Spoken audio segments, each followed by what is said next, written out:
Hello students, good morning. Let us we start once again. Subject Geography, chapter Physical Features of India. In this chapter we have to study different physical features of India. Where we find the different features on the in India. Sometimes we find the mountains, hills, plateaus, and desert also. So all the things we study here on the basis of geography of India. We divide it into the five major divisions. First of all, the peninsular plateau region. Second is the northern mountains region, and third is the North Indian plain regions, the coastal plains, and the Indian islands. India is a vast country with varied landform.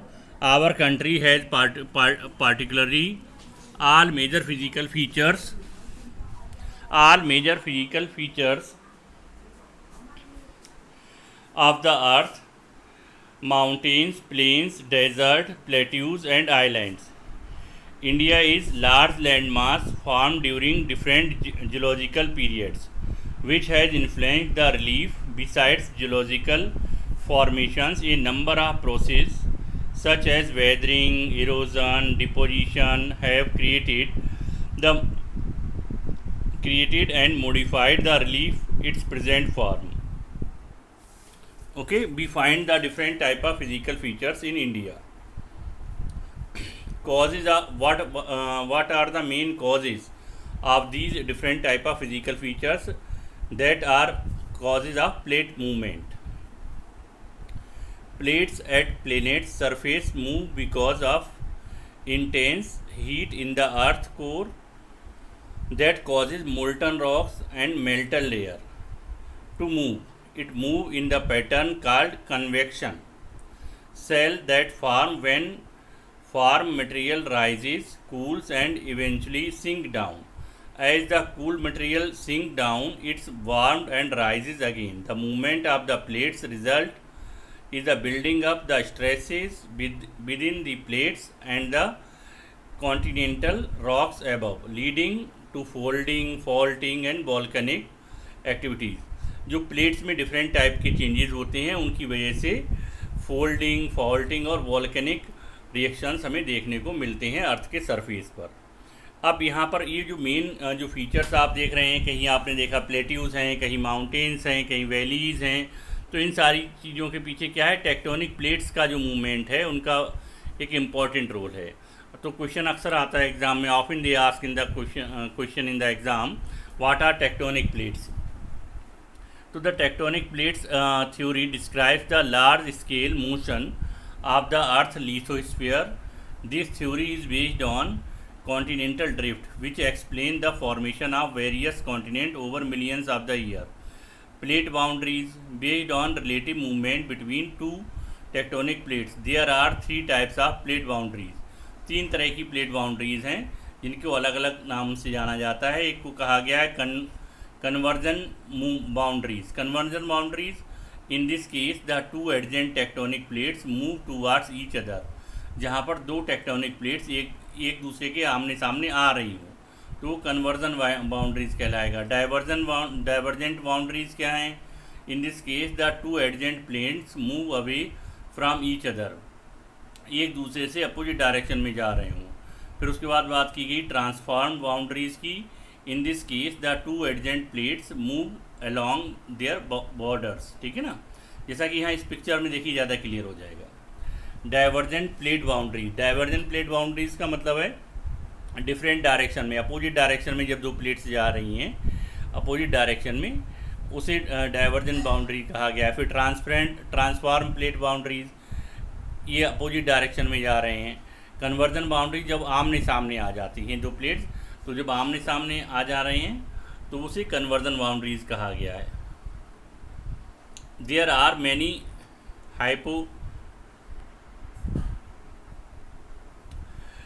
hypotheses regarding the origin of Himalayas. However, there is almost a complete unanimity that Himalaya mountains have come out of a great geosyncline called the Tithi Sea.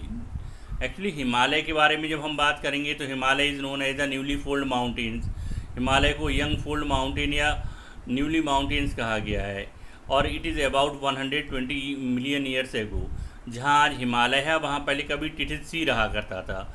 केवल 2 continent हुआ करते थे जिन्हें लौरेशिया या अंगारा land कहा गया और दूसरे को कहा गया गोंडवाना लैंड। तो India is situated at the ancient part of earth that is known as the Gondwana land.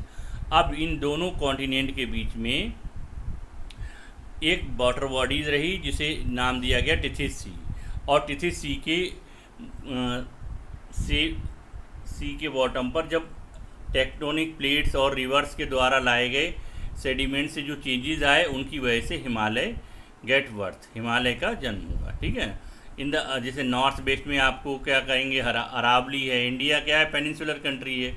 तो in the northwest it was done by the Aravalli and in the northeast by the Assam range. Recent studies shows that India is moving northward at the rate of about 5 centimeter per year. अब क्या है, अभी भी क्या है, movement में है और इंडिया जो है वो नॉर्थ ईस्ट डायरेक्शन में मूव कर रहा है 5 सेंटीमीटर पर ईयर की स्पीड से। जैसा कि यहाँ आप देख रहे हैं ना, सी है, सी जिसे टिथी सी कहा गया वो है, और उसके बाद डिफरेंट रिवर्स जो हैं दोनों तरफ से आ रही हैं, इनके द्वारा लाया गया जो सेडिमेंट है वो डिपॉजिट हो रहा है एट द बॉटम ऑफ टिथी सी। और उसके बाद क्या हुआ कि जो कंप्रेशन इनटू द रॉक्स पर जो दबाव पड़ा और उसकी वजह से जो कन्वर्जन मूवमेंट रहा रॉक्स का, और उस that get the birth of young fold mountain that is known as the Himalaya from Tethys sea. Understand. अब इस पिक्चर के माध्यम से आप आसानी से समझ सकते हैं इसे। अब हम यहाँ स्टडी करेंगे द हिमालयन माउंटेन्स की। The Himalaya are the youngest mountain in the world. जैसा कि मैंने अभी आपको बताया, हिमालय क्या है, यंगेस्ट माउंटेन है in the world and are structurally the folded mountain. The Himalaya run along the northern border of India. The Himalaya form an arc which is about 2400 kilometre long. Himalaya क्या है, भारत के नॉर्थ में एक आर्क का निर्माण करता है जिसकी डिस्टेंस जो है वो कवर करता है 2400 किलोमीटर की, और इसकी चौड़ाई जो है वाइड जो है वो लगभग 400 किलोमीटर वेरीज है। जम्मू कश्मीर में जहाँ ये 400 किलोमीटर है, वहीं अरुणाचल प्रदेश में 150 किलोमीटर वाइड है। The altitudinal variations are greater in the eastern part than the western part. There are 3 parallel range longitudinal extend पे देखेंगे तो 3 पैरेलल रेंज है हिमालय में। अब यहाँ पर दिया हुआ है कि सम हाईएस्ट पीक ऑफ हिमालय, इनको नोट कर लीजिएगा फेयर नोटबुक में। एवरेस्ट है, K2 है, कंचनजंगा है, लोटेस है, मकालू है, चाऊ है, धौलागिरी है, मनसालू है और नंगा पर्वत है। तो अब भारत की सबसे ऊंची चोटी कौन सी है, highest mountain peak in India, which one बताइए? तो वो है K2। और highest mountain peak in the world है माउंट एवरेस्ट। तो what is the nickname of या local name of Mount Everest in Nepal? You know, Nepal में माउंट एवरेस्ट का लोकल नेम क्या है? तो नेपाल में माउंट एवरेस्ट को सागर माथा कहा जाता है। फिर अब हिमालय का यहाँ कैटेगराइज किया गया है कुछ, the great and the inner Himalayas. तो ग्रेट और इनर हिमालय जिसे हिमाद्री भी कहा जाता है, और ये क्या है, ग्रेट और इनर हिमालय जो है वो देखेंगे तो 6000 मीटर हाइट पर है।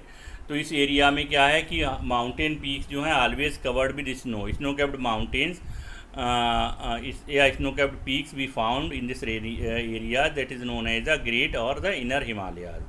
Second thing is the lesser Himalayas. Lesser Himalayas कहाँ कौन सी डिस्टेंस पर मिलेगा? वो मिलेगा 3700 से लेकर के मीटर से लेकर के 4500 मीटर पर है। ठीक है ना। फिर शिवालिक की बात करते हैं तो most of the hill station situated in this range. Shivalik जो है सबसे लोएस्ट रेंज में आएगा, तो इस चीज़ को भी फेयर नोटबुक पर नोट कर लीजिएगा। This is the outer most range of the Himalaya. The altitude varies between 900 and 1100 kilometre in this range and the white varies between the 10 to 50 kilometer. These range are composed of the consolidated sediment. The longitudinal valleys lying between the Himachal and the Shivalik are called dunes. जो हिमाचल और शिवालिक के बीच में है, laser Himalaya को हिमाचल भी कहा गया है। हिमाचल और शिवालिक के बीच की जो एरियाज हैं जहाँ पर थोड़ा सा प्लेन सरफेस है उसे दून्स कहा जाता है। काटली दून, पाटली दून, देहरादून, ये सारी चीज़ें हैं ना, जहाँ पर आबादी है, लोग रहते हैं, पॉपुलेटेड है area. Himalaya regions from east to west. East to west में देखेंगे हिमालय रीजन तो अलग अलग कैटेगरीज में, जैसे पंजाब हिमालय है, कुमायूं हिमालय है, नेपाल हिमालय है, आसाम हिमालय है। क्लियर।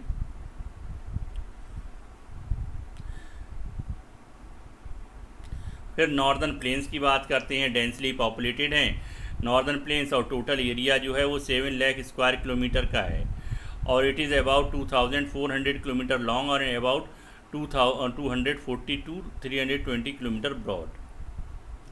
फिर इसके बाद northern plains is divided into 3 section. Northern plains जो है 3 सेक्शंस में डिवाइड है, पंजाब प्लेन, गंगा प्लेन और ब्रह्मपुत्र प्लेन। इसलिए क्या है कि नॉर्दर्न प्लेन्स बहुत ज़्यादा फर्टाइल है। पंजाब प्लेन्स में ये जो है रिवर्स, मेजर रिवर्स जो हैं वो झेलम, चिनाब, रावी, ब्यास, सतलज है, और गंगा प्लेन्स में दूसरी जो गंगा की सब ट्रिब्यूटरीज हैं, है ना, वो हैं। ब्रह्मपुत्र प्लेन जो है वो आसाम में है।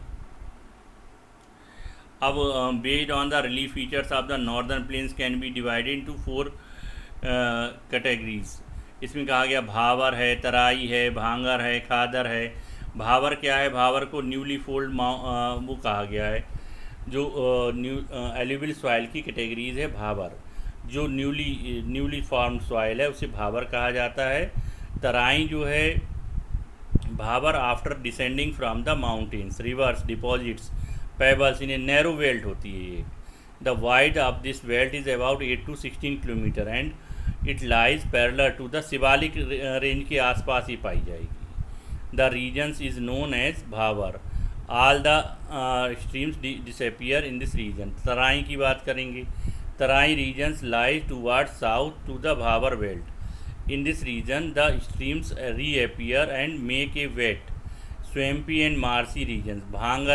भांगर is the largest part of the northern plains. Bhangar जो है वो लार्जेस्ट पार्ट है नॉर्दर्न प्लेन्स का, and is compose of the oldest alluvial soil. This they lie above the flood plains. Bhangar जो है अमूमन फ्लड प्लेन्स में पाई जाएगी। They resemble terrace. The soil of this region is locally known as kankar and is compose of calcareous deposits. Khadar की बात की गई है तो वो भी फ्लड प्लेन्स में ही रही। खादर जो है वो न्यूली फॉर्म्ड जो है सॉइल है, एल्यूवियल सॉइल का ही टाइप है, खादर, भांगर। ठीक है ना। नॉर्दर्न प्लेन्स ऑफ इंडिया देखेंगे तो डेंसली पॉपुलेटेड है, बहुत ज़्यादा फर्टाइल होते हैं, है ना। तो सबसे ज़्यादा आबादी भी नॉर्दर्न प्लेन्स में ही रहती है। फिर पेनिनसुलर प्लेट्यू की बात करेंगे तो ये कोस्टल एरियाज़ के आसपास का जो एरिया है वो पेनिनसुलर प्लेट्यूज भी कहा जाएगा। जैसा कि आप लोग जानते हैं कि India is a peninsular country. India peninsular country है। अब यहाँ देखिए इस मैप में दिया हुआ है नंबर 1 पर सेंट्रल हाईलैंड है। पेनिनसुलर प्लेट्यू को भी डिवाइड कर लिया गया 3 कैटेगरीज में। सेंट्रल हाईलैंड है, सेंट्रल हाईलैंड जैसे मध्य प्रदेश और उसके आसपास का क्षेत्र आएगा। तीसरा आता है डेक्कन प्लेट्यू। डेक्कन प्लेट्यू में ही नॉर्दर्न क्रिकर मिलेगा, उड़ीसा है। छोटा नागपुर प्लेट्यू 3rd नंबर पर। फिर पेनिनसुलर प्लेट्यू की बात करेंगे। पेनिनसुलर प्लेट्यू क्या है? The peninsular plateau is table land. It is composed of the oldest rock because it was formed from the drifted part of the Gondwana land. Broad and shallow valleys and rounded hills are characteristic features of this plateau. फिर the plateau can be broadly divided into 2 regions.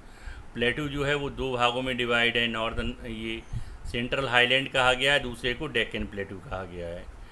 और once you read this portion from your NCERT book also. Okay. फिर western और eastern Ghat की बात की गई है। They make western and eastern edges of the Deccan plateau. The average elevation of the western Ghat 900 to 1600 metres compared to 600 meters in the case of Eastern Ghat. The Eastern Ghat stretches from Mahanadi Valley to the Nilgiris in the south.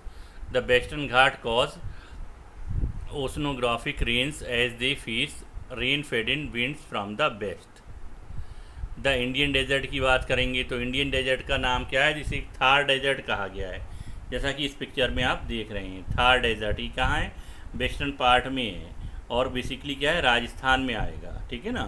तो इसके main features क्या हैं Indian desert के, the great Indian deserts also known as the Thar desert, इसे Thar desert कहा गया है, is a large arid region in the north western part of Indian subcontinent with an area of the more than 20 lakh square kilometre. It is the world 9th largest subtropical desert है, दुनिया का नमा सबसे बड़ा desert कहा गया है इसको, है ना।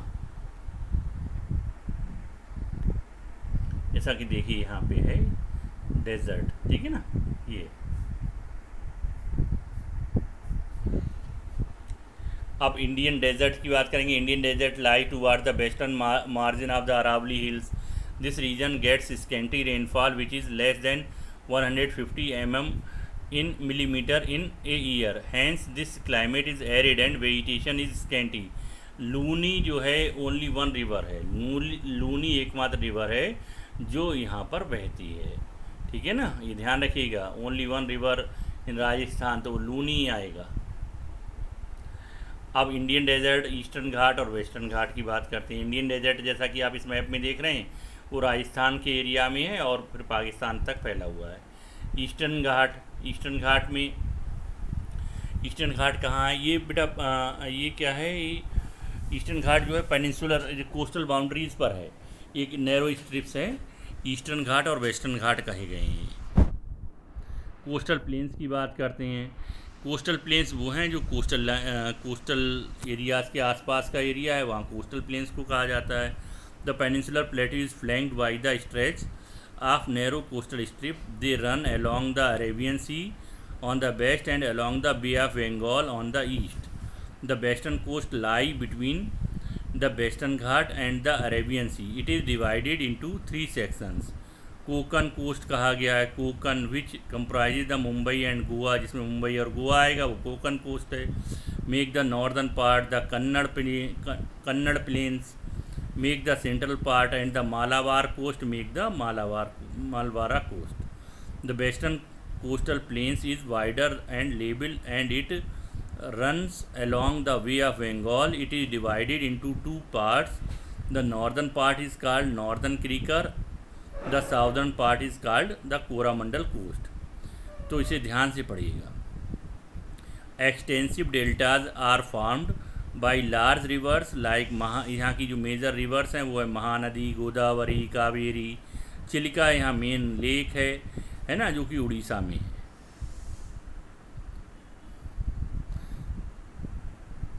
कोस्टल प्लेन्स की बाद यहाँ बात करते हैं आइलैंड ग्रुप्स की। इंडिया है 2 आइलैंड ग्रुप, 2 आइलैंड ग्रुप है हमारे पास, अंडमान निकोबार है, लक्षद्वीप है।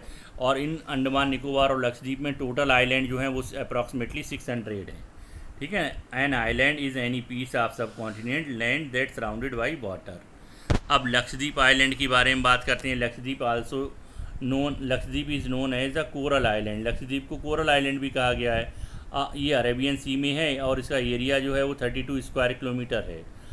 इसका एडमिनिस्ट्रेटिव हेडक्वार्टर जो है वो कावरत्ती है। The group of island is rich in the term of biodiversity. Andaman Nicobar की बात करेंगे तो ये बे ऑफ बंगाल में अंडमान निकोबार है ना। The group of island can be divided into 2 groups. The Andaman is in the north and Nicobar in the south. These island too have rich biodiversity. अब इसके बाद अंडमान निकोबार की जो विशेष मेन फीचर्स हैं वो क्या हैं, जैसा कि इस मैप में भी आप देख रहे हैं ना। तो these island groups are great economic and strategic importance of for the country. Tourism potential बहुत है यहाँ पर, सिक्योरिटी पर्पज से भी बहुत ज़्यादा इम्पोर्टेंट है, ट्रेड है, माइग्रेशन है और arms smuggling of all natural resources control, यहाँ से हम इंडियन ओशन पर भी कंट्रोल करते हैं। लक्षद्वीप की बात करेंगे तो लक्षद्वीप क्या है, यहाँ पर टोटल छोटे छोटे जो आइलैंड हैं वो 36 कोरल आइलैंड्स हैं that constitute Lakshadweep island. Only 10 are, इनमें से 10 जो हैं वो इनहेबिटेड हैं, और उन पर से 6 पर केवल टूरिज्म को खोला गया है। Their total area is 32 square kilometre है। These island formed of coral deposit are called atolls. Atolls are circular और horseshoe shaped coral reefs. Atolls कहा गया है, हॉर्स शू शेप की जो कोरल रीफ्स हैं उन्हें एटॉल्स कहा गया है। लक्षद्वीप आइलैंड जो है वो Kavaratti is the administrative headquarter of the Lakshadweep island. This island group has great diversity of flora and fauna. अब लक्षद्वीप और अंडमान निकोबार आप देख ही रहे हैं। लक्षद्वीप जो है अरेबियन सी में है और अंडमान निकोबार जो है बे ऑफ बंगाल में है। क्लियर? मैप में भी भरने को आएगा, इसलिए ध्यान से देखिएगा। Okay, thank you, have a nice day. I hope that all of you understand it very well, but to understand well you have to once again go through the NCERT book chapter physical features of India. Okay, all the best, work hard, thank you.